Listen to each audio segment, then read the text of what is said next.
The police station smelled of stale coffee and regret, its fluorescent lights buzzing like a swarm of angry bees. Mia Carter, barely 18, sat handcuffed to a metal chair, her jaw clenched so tight it ached. She'd been here before, but never like this, never with her heart pounding so hard she thought it might crack her ribs. "You're telling me," Officer Daniels sneered, leaning back in his chair, "that your mom is some big-shot Special Forces colonel? Kid, I've heard better lies from drunks." His laugh was sharp, cutting through the air like a blade. Around him, the other officers chuckled, their eyes glinting with amusement at the defiant girl with the buzzed auburn hair and the leather jacket too big for her frame. Mia's cheeks burned, but she held his gaze. "She's real. Colonel Elizabeth Carter. Check your damn records." Her voice trembled, not from fear, but from the fury of being doubted again. She was used to it. The snickers, the sideways glances, the whispers about her and Zoe. But this was personal. It had all started 3 hours ago, at the edge of Willow Creek, the kind of small Virginia town where everyone knew your business before you did. Mia and Zoe had been walking home from the diner, their hands brushing as they laughed about nothing and everything. Zoe's dark hair caught the fading sunlight, and Mia couldn't stop stealing glances, her heart doing that stupid flip it always did when Zoe smiled. They weren't out, not officially, but in a town like this you didn't need to be. The rumors had started months ago, fueled by late-night walks and the way Mia's eyes lingered too long. They'd been crossing the park when the cop car pulled up, its lights flashing like a warning. Officer Daniels, with his buzz cut and perpetual smirk, had stepped out, claiming he'd gotten a call about suspicious activity. Mia knew better. It was about the way she and Zoe stood too close, the way their fingers intertwined for a split second before they pulled apart. "Suspicious, my ass?" Mia had snapped, her temper flaring. "We're just walking." Daniels had raised an eyebrow, his voice dripping with condescension. "Watch your mouth, kid, or you'll be walking to a cell." Zoe, always the peacemaker, had tried to step in, her voice soft but firm. "Officer, we're not doing anything wrong. Can we just go?" But Daniels wasn't listening. He'd spotted the rainbow pin on Mia's jacket, the one she'd worn defiantly since her mom gave it to her last summer. "What's this?" he'd said, pointing. "You one of those types? Figures." That's when Mia lost it. She'd lunged forward, not to hit him, she wasn't stupid, but to yell, to make him hear her. "You don't know me. You don't know us." It was a mistake. Daniels had her in cuffs before she could blink, dragging her to the station for resisting and disorderly conduct. Zoe had followed, her eyes wide with panic, begging the officer to let Mia go. But Daniels just laughed, tossing Mia into the back of the cruiser like she was nothing. Now sitting in the station, Mia's mind raced. She wasn't worried about herself, she'd been in worse scrapes. But Zoe was out there alone, probably pacing the waiting room, her phone clutched tight as she tried to reach Mia's mom. Colonel Elizabeth Carter wasn't just any mom. She was a legend, a Special Forces officer who'd served in places Mia could barely pronounce. She was also the only person who'd ever made Mia feel like she could be herself, no matter what the world thought. Daniels leaned forward, his chair creaking. "So this Colonel Mom of yours gonna swoop in and save you? What's next? She's buddies with the president." The room erupted in laughter again, and Mia's stomach twisted. She wanted to scream that her mom had medals most of these guys could only dream of, that she'd face down enemies they'd never see. But words felt useless here, like throwing pebbles at a tank. Instead she thought of Zoe. Sweet, fierce Zoe, who'd moved to Willow Creek 2 years ago and turned Mia's world upside down. They'd met at the library, of all places, when Zoe dropped a stack of books and Mia helped her pick them up. One look at Zoe's shy smile and Mia was gone. They'd spent months dancing around their feelings, afraid of what it meant in a town where different was a dirty word. Last week, under the oak tree by the creek, Zoe had finally kissed her. It was quick, tentative, but it felt like the world had shifted. "I don't care what they say," Zoe had whispered, her breath warm against Mia's cheek. "I want this. I want us." Mia clung to that memory now, her anchor in this cold, buzzing room. She didn't care about Daniels or his smug grin. She cared about getting back to Zoe, about proving they could survive this town and its small-minded traps. The door to the station swung open, and Mia's heart skipped. She didn't need to look to know who it was. The air changed, grew heavier, like the room itself was holding its breath. "Officer Daniels." a voice said, low and commanding, cutting through the laughter like a knife. Mia's eyes snapped up. There she was, Colonel Elizabeth Carter, in full uniform, her silver eagle insignia gleaming under the fluorescent lights. Her face was stone, but her eyes burned with a fury Mia knew all too well. Daniels froze, his smirk vanishing. Ma'am. You have my daughter in custody, Elizabeth said, each word precise, deliberate. Care to explain why? The room went silent, and Mia felt a spark of hope ignite in her chest. Her mom was here, and she wasn't leaving without a fight. The station's clock ticked louder than it should have, each second stretching into eternity as Colonel Elizabeth Carter stood in the doorway. Her presence was a force, like a storm rolling in over the Blue Ridge Mountains. Mia watched as Daniel scrambled to his feet, his chair scraping against the linoleum floor. Colonel Carter, he stammered, glancing at the name tag on her uniform. His eyes darted to Mia, then back to Elizabeth, as if trying to reconcile the girl in cuffs with the woman who looked like she could dismantle the room with a single command. That's correct, Elizabeth said, her voice calm but edged with steel. Now I'll ask again. Why is my daughter in handcuffs? Mia's chest swelled with pride, but she kept her face neutral. She'd seen her mom like this before in the rare days she'd come home from deployment, all sharp edges and quiet strength. Elizabeth wasn't tall, but she carried herself like she could move mountains, her dark hair pulled back in a tight bun, her green eyes scanning the room with the precision of a hawk. Daniels fumbled for words. She was causing a disturbance. Resisting an officer. We got a call about suspicious activity in the park. Suspicious activity? Elizabeth's eyebrow arched, and Mia knew that look. It was the one that made soldiers snap to attention. Define suspicious. Daniels shifted, his confidence crumbling. Well, her and another girl, they were, acting inappropriate. Holding hands, you know, that kind of thing. The words hit Mia like a punch. Inappropriate. As if her feelings for Zoe were a crime. She wanted to yell, to tell Daniels he was the one who should be ashamed, but her mom's steady gaze kept her quiet. Elizabeth didn't need Mia's anger right now. She had enough of her own. Let me get this straight, Elizabeth said, stepping closer. You arrested my daughter because she was holding hands with another girl? The other officers exchanged uneasy glances, suddenly very interested in their paperwork. Daniels swallowed hard. It wasn't just that. She got mouthy, ma'am. Disrespectful. Elizabeth's lips twitched, almost a smile. Mia? Disrespectful? Sounds like she was standing up for herself. She turned to Mia, her expression softening for a fraction of a second. You okay, kid? Mia nodded, her throat tight. Yeah, Mom. Elizabeth's gaze swung back to Daniels. Uncuff her. Now. Daniels hesitated, then motioned to another officer, who hurried over with a key. The cuffs clicked open and Mia rubbed her wrists, her skin red where the metal had bitten in. She wanted to run to her mom, to hug her like she did when she was a kid, but she stayed put. This wasn't over yet. Ma'am, Daniels said, trying to regain control. We still need to process the report. She can't just, you'll process nothing, Elizabeth cut in. Unless you want me to call my commanding officer, and have him explain to your chief why one of his officers is harassing a teenager for her personal life. The threat hung in the air, heavy and real.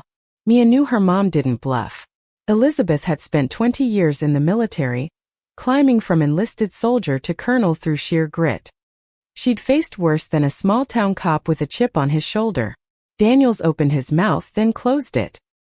He nodded stiffly, and Elizabeth turned to Mia. Let's go. But Mia didn't move. Zoe's still out there, she said, her voice low but firm. She's in the waiting room. I'm not leaving without her. Elizabeth's expression softened again, and Mia saw something flicker in her eyes, understanding maybe or pride. All right, she said. We'll get her. They walked to the waiting room, where Zoe sat hunched in a plastic chair, her phone clutched in her hands. She looked up as they entered, her dark eyes wide with relief. Mia! She rushed forward, stopping short when she saw Elizabeth. Zoe, this is my mom, Mia said, her voice steadier now. Mom, this is Zoe. Elizabeth extended a hand, her face unreadable but kind. Nice to meet you, Zoe. Zoe shook her hand, her cheeks flushing. You too, ma'am. Thank you for coming. Elizabeth nodded, then glanced at Mia. You two stick together. I need to have a word with the chief. As Elizabeth strode toward the chief's office, Mia and Zoe sat side by side, their shoulders brushing. Mia's heart was still racing, but for a different reason now. Zoe's presence was a balm, calming the storm inside her. I was so scared, Zoe whispered, her voice barely audible. I thought they'd keep you here all night. Mia reached for her hand, squeezing it tightly. They'd have to try harder than that. Zoe smiled, but it was shaky. Your mom's intense. Yeah, Mia said, a grin tugging at her lips. She's kind of a badass. They sat in silence for a moment, the weight of the night settling over them. Mia thought about the park, about Daniel's sneer, about the way Zoe's hand had felt in hers before everything went wrong. She wanted to tell Zoe how much she meant to her, how she'd fight 100 Danielses if it meant keeping her close. But the words caught in her throat, too big for this dingy waiting room. Instead, she leaned closer, her voice barely a whisper. I'm sorry you got dragged into this. Zoe shook her head. I'm not. I'd do it again. For you. Mia's heart did that flip again, and for a moment the world was just the two of them, their hands clasped, their futures uncertain but intertwined. The waiting room felt smaller with every passing minute, the air thick with the scent of cheap air freshener and tension. Mia and Zoe sat close, their hands still linked, their fingers tracing silent promises against each other's skin. Mia's thoughts churned, part relief, part rage. Her mom was handling things, but the sting of Daniel's words lingered, like a bruise she couldn't ignore. Zoe's thumb brushed over Mia's knuckles, grounding her. You think your mom's gonna tear him apart? Zoe asked, her voice light but her eyes serious. Mia snorted. If anyone can, it's her. She doesn't take crap from anyone. Zoe nodded, her gaze drifting to the door Elizabeth had disappeared through. She seems proud of you. Mia's chest tightened. Her mom had always been her rock, the one person who never judged her for who she was. When Mia came out to her at 16, Elizabeth hadn't blinked. You love who you love, she'd said, her voice steady as ever. Just make sure they're worth it. Zoe was worth it. Mia knew that the moment they'd kissed by the creek, when the world had felt bigger and brighter than it ever had before. But Willow Creek wasn't a place for big, bright love, not when it looked like theirs. The door to the chief's office opened, and Elizabeth emerged, her face unreadable. The chief followed, a burly man with a graying mustache, looking like he'd just been chewed out by someone far above his pay grade. Mia, Zoe, Elizabeth said, her tone brisk. You're free to go. No charges. Mia exhaled, her shoulders sagging. What about Daniels? Elizabeth's lips pressed into a thin line. He's been educated. Let's leave it at that. Zoe stood, pulling Mia up with her. Thank you, Colonel Carter. Call me Elizabeth, she said, a faint smile breaking through her stern facade. Now let's get out of this place. It's giving me a headache. They stepped outside into the cool night air, the stars sharp against the inky sky. Mia's truck was parked across the street, a beat-up Chevy that had seen better days. Elizabeth glanced at it, then at the girls. You two need a ride? We're good, Mia said, her hand still in Zoe's. But, can we talk later? At home. Elizabeth nodded, her eyes softening. Always, kid. As Elizabeth drove off in her Jeep, Mia and Zoe climbed into the truck. Mia didn't start the engine right away. She turned to Zoe, her heart pounding again. Not from fear but from the weight of everything unsaid. Zoe, she started, her voice rough. I hate that this happened. I hate that they made you feel like we're wrong. Zoe's eyes glistened in the dim light of the dashboard. They can't make me feel that. Not when I'm with you. Mia leaned across the seat, her hand cupping Zoe's cheek. Their lips met, soft and urgent, a promise sealed in the quiet of the truck. It wasn't their first kiss, but it felt like it raw, real, defiant. When they pulled apart, Zoe's smile was small but fierce. Let's go somewhere. Just us. Mia grinned, turning the key in the ignition. I know a place. They drove to the creek, where the water shimmered under the moonlight. It was their spot, the one place in Willow Creek that felt like it belonged to them. They sat on the bank, their shoulders touching, the silence between them comfortable but heavy with unspoken questions. Do you ever think about leaving? Zoe asked, her voice barely above the sound of the water. This town, I mean. Starting over somewhere else. All the time, Mia admitted. But, I don't know. My mom's here. You're here. Zoe turned to her, her eyes searching. If I left, would you come with me? The question hung between them, heavy and fragile. Mia wanted to say yes, to promise a future where they could be themselves without fear. But the truth was messy. Her mom had sacrificed so much for her deployments, long nights. The weight of being a single parent in a world that didn't always understand her. Leaving felt like betraying that. I'd want to, Mia said finally. But it's not just about me. Or us. Zoe nodded, her expression unreadable. I get it. Families. Complicated. Mia knew Zoe's story. Her parents, strict and distant, hadn't taken kindly to her coming out. They hadn't kicked her out, but the cold silences and pointed comments were almost worse. Zoe had found a home with Mia. In the stolen moments they carved out between school and work. I just want you to be happy, Mia said, her voice breaking. Even if it's not here. Even if it's not with me. Zoe's hand found hers, squeezing tight. Don't say that. I'm happiest when I'm with you. They sat there until the stars blurred, their hands entwined, their hearts laid bare. Mia didn't know what the future held, but for now this was enough: the creek, the night, and Zoe by her side. The next morning, Mia woke to the smell of pancakes and the sound of her mom humming in the kitchen. It was a rare day Elizabeth was home, not on some base halfway across the world. Mia padded downstairs, her hair a mess, her heart still tangled from the night before. Elizabeth stood at the stove, flipping pancakes with military precision. Morning, she said without turning. Sleep okay? Barely, Mia admitted, sliding into a chair. You. Elizabeth set a plate in front of her, stacked high with pancakes. I've had worse nights. Mia poked at her food, her appetite dulled by the memory of Daniel's sneer, of Zoe's quiet strength in the truck. Mom. Thanks for yesterday. For showing up. Elizabeth sat across from her, her coffee mug steaming. I'll always show up, Mia. You know that. Mia nodded, her throat tight. She wanted to tell her mom everything about Zoe, about the fear that gripped her every time someone looked at them too long, about the dream of a life where they didn't have to hide. But the words felt too big, too raw. Instead, she said, Daniels is an asshole. Elizabeth's lips twitched. He's a small man in a small town. Don't let him get to you. Easier said than done, Mia muttered. People like him. They make it hard to breathe here. Elizabeth's eyes softened, and she reached across the table, her hand resting on Mia's. I know. I've seen it my whole career, people who think they can judge you for who you are. But you're stronger than them, Mia. You always have been.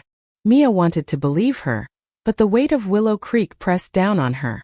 School was no better. Whispers in the halls. Notes slipped into her locker with words she couldn't repeat.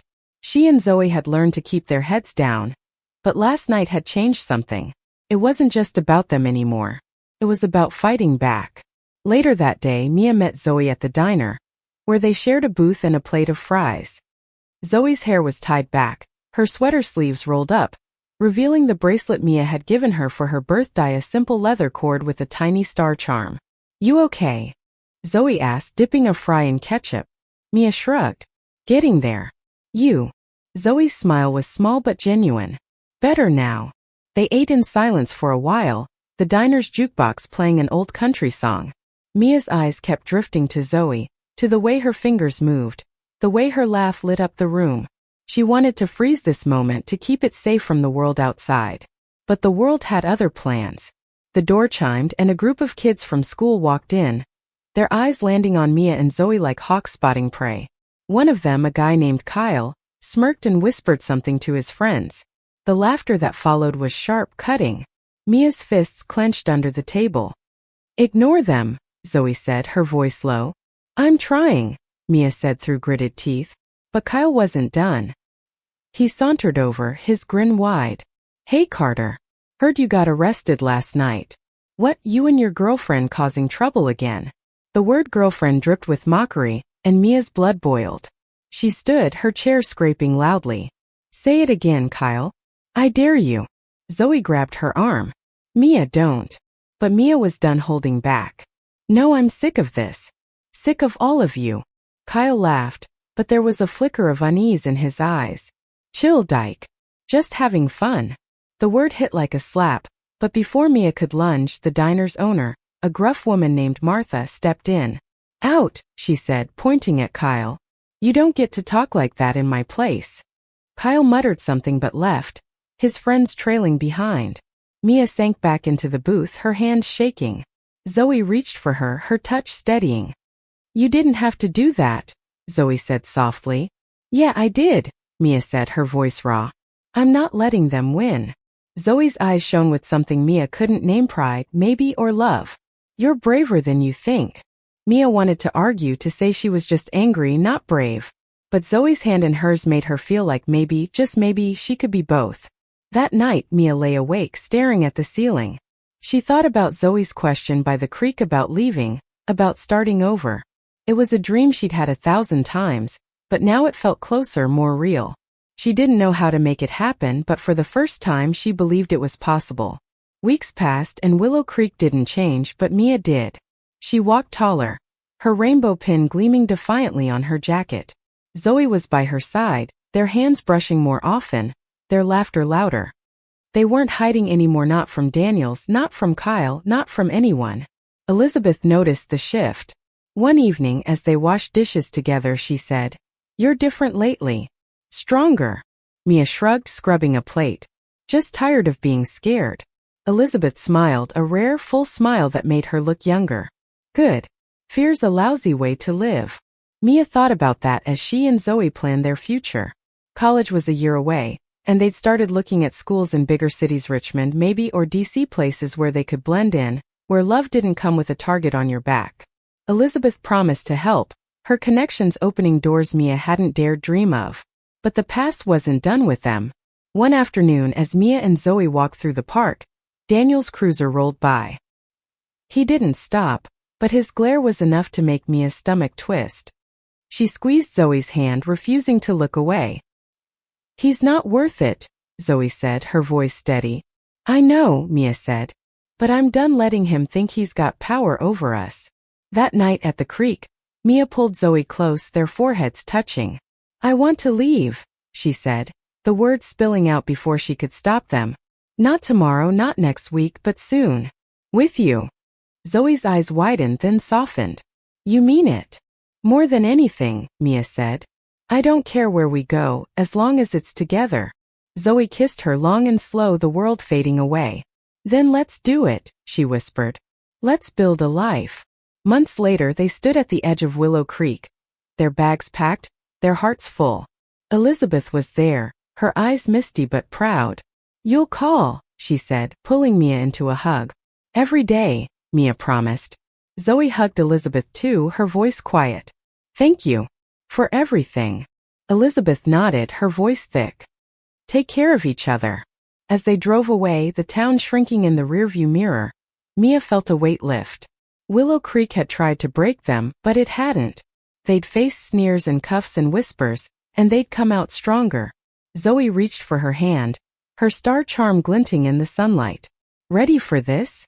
Mia grinned, her heart soaring. Born ready. They didn't know what lay ahead, but they knew they'd face it together. And that was enough. Thank you for listening.